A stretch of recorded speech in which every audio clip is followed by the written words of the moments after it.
आप सभी का खैर मकदम है आपके अपने official YouTube channel chalk and duster academy में एक बार फिर से। उम्मीद है आप लोग खैर आफियत से होंगे। और आज के सेशन में हम लोग एक बहुत ही खूबसूरत और एक बहुत ही लाजवाब सेशन के बारे में बात करेंगे। आप लोग बखूबी जानते हैं कि अभी जो है वो बाज़ार गर्म है, या कह सकते हैं माहौल गर्म है, क्योंकि अभी जो है वो यूपी में जो है वो काफ़ी वैकेंसीज़ आने वाली हैं। दिन ब दिन जो है वो उसके क्या बढ़ रहे हैं, पद जो है वो इंक्रीज़ हो रहे हैं, क्योंकि डेटा जो है वो ऑनलाइन फीड किया जा रहा है। अगर सरकार चाहे तो एक दिन में नोटिफिकेशन जारी कर सकती है, लेकिन अगर वो एक दिन में जारी कर देगी तो फिर वो किस बात की जो है वो सरकार है। क्योंकि सरकारी काम आप लोग जो है वो बखूबी जानते हैं कि वो हौले हौले होते हैं, और जब कोई चीज़ हौले हौले होती है तो वो जो है वो कामयाबी की जो है वो एक अलामत मानी जाती है। फॉर एग्ज़ाम्पल, आपने खरगोश और कछुए की कहानी सुनी होगी। उसमें जो खरगोश होता है वो बहुत हौले हौले चलता है और वो आखिर में जो है वो जीत जाता है। तो ठीक सरकार भी जो है वो वैसा ही एक निज़ाम बनाने के लिए कोशिश की जा रही है कि वो हौले हौले से जो है वो चीज़ें करेगी। उससे जो है बच्चों की एक्साइटमेंट आएगी और उसके साथ साथ जो है वो हम लोग 2027 की जो है वो तैयारी करेंगे, युवाओं को जो है वो रोज़गार देंगे, ऐसा उनकी मंशा है। और जो उत्तर प्रदेश का जो शिक्षा चयन सेवा आयोग है वो भी जो है वो लगातार क्या है अपडेट देता रहता है। तो उसी में आजकल न्यूज़ में भी काफ़ी चर्चाएं हैं। आप लोगों ने देखा होगा कि उसमें 24,000 जो है वो पद की इम्कान हैं आने वाले हैं, जिसमें जो है वो टीजीटी पीजीटी के हवाले से बात की गई है और प्रिंसिपल के हवाले से बात की गई है, और उसमें जो है वो डेटा भी जो है वो बता दिया गया है। और आज ही जो है वो नया सिलेबस भी आया है, आप लोगों ने देखा होगा, प्रिंसिपल का और हेड मास्टर का। उसको जो है वो अलग अलग हिस्सों में जो है वो तकसीम किया गया है। हालांकि अभी टीजीटी और पीजीटी के हवाले से जो है वो कोई वैकेंसी के सिलेबस के बारे में जो है वो कोई अभी अपडेट नहीं है, लेकिन उम्मीद है, क्योंकि उम्मीद पर दुनिया कायम है। तो ये इम्कान है कि आपका जुलाई के पहले सप्ताह में आपको जो है वो टीजीटी और पीजीटी का रिजल्ट देखने को मिल जाएगा, और उसके अगले हफ्ते जो है वो आपको एक नोटिफिकेशन जो है वो दिख जाएगा, जिसमें वैकेंसीज आने के पूरे चांसेस हैं। अब इसमें उर्दू कितनी आएगी उसके लिए जो हमें क्या करना पड़ेगा, थोड़ा सा इत्मीनान या थोड़ा सा सब्र जो है वो रखना पड़ेगा, लेकिन इतना डेफिनेटली है कि उर्दू की आएगी। अब उर्दू की जब सीटें आएंगी तो जाहिर सी बात है, आप बहुत सारे बच्चे हैं जो तैयारी में लग चुके हैं, या कोई बहुत सारे बच्चे जो हैं वो तैयारी करने के लिए सोच विचार कर रहे हैं कि तैयारी करें या ना करें।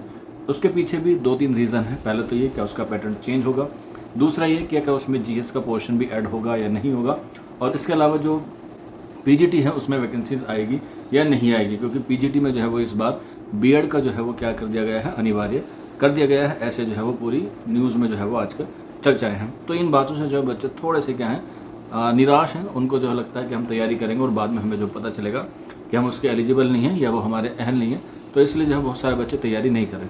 लेकिन मेरा एक आप लोगों से रिक्वेस्ट है कि आप लोग तैयारी कीजिए।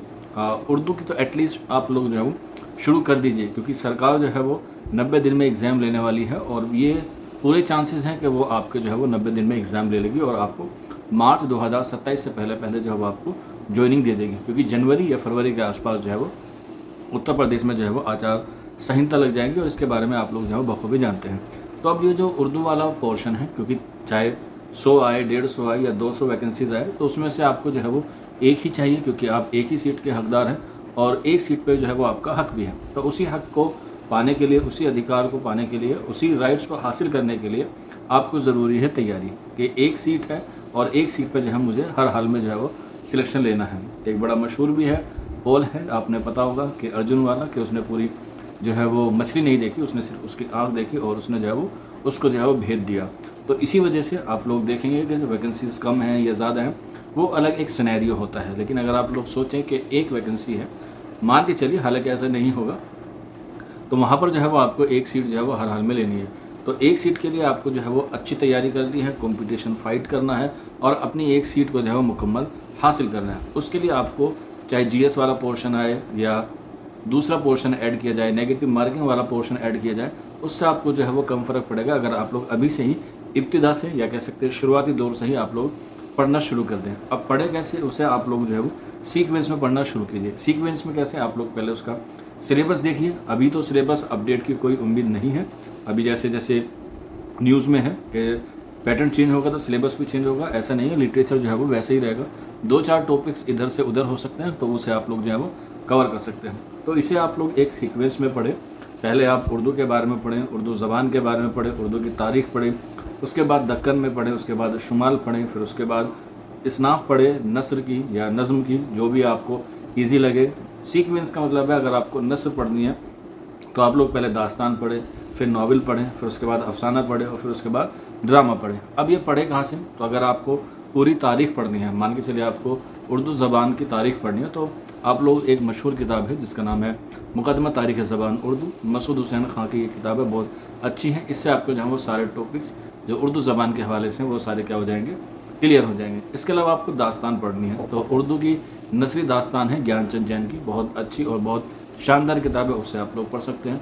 दास्तान के बाद नावल आता है, तो नावल से अफसाने तक की किताब है वक़ार अज़ीम की, वो आप लोग जो है वो पढ़ सकते हैं। इसके अलावा मोहम्मद मुजीब की है ड्रामे के हवाले से, और दिगर लोगों की जो है वो किताबें हैं, तो इस तरीके से आप लोग पढ़ सकते हैं। अगर आपको तनकीद पढ़नी है तो आप लोग मुक़दमा शेर व शायरी ले सकते हैं। आपको और डीपली जाना है तो शेरुल अजम को आप लोग जो है वो उसमें हवाले से पढ़ सकते हैं, उससे भी जो सारी चीज़ें जो आपकी क्या हो जाएंगी, क्लियर हो जाएगी। लेकिन ऐसा हो कि सारी चीज़ें आप लोग जो है वो एप्पल पाई ऑर्डर में जो है वो पढ़े। एप्पल पाई ऑर्डर का मतलब होता है बिल्कुल सीक्वेंस से पढ़ते चलें, ज़ीरो से शुरू करें, और आप लोग जब पढ़ना शुरू करेंगे तो उससे आपको जो है वो एक हैबिट बन जाएगी, एक आदत बन जाएगी, आपके अंदर डिसिप्लिन आएगा, आपके अंदर कंसिस्टेंसी आएगी, और फिर वही सारी चीज़ें आपको जो है वो एग्ज़ाम में भी देखने को मिलेंगी। बहुत सारे बच्चे इसलिए तैयारी अभी शुरू नहीं कर रहे कि बैठे रहें आराम से, कि जब फॉर्म आएंगे तब भराएं, तब तैयारी शुरू करेंगे। अभी DTSP का भी एग्ज़ाम अक्टूबर में है, तो बहुत सारे बच्चे पूछ रहे थे सर क्या एग्ज़ाम की डेट आ गई है, एडमिट कार्ड आ गए हैं। तो ये कुछ लोग होते हैं अलग आइडियोलॉजी वाले, वो सोचते हैं जब एडमिट कार्ड आएगा या जब एग्ज़ाम की डेट आएगी तभी हम लोग जो है पढ़ना शुरू करेंगे।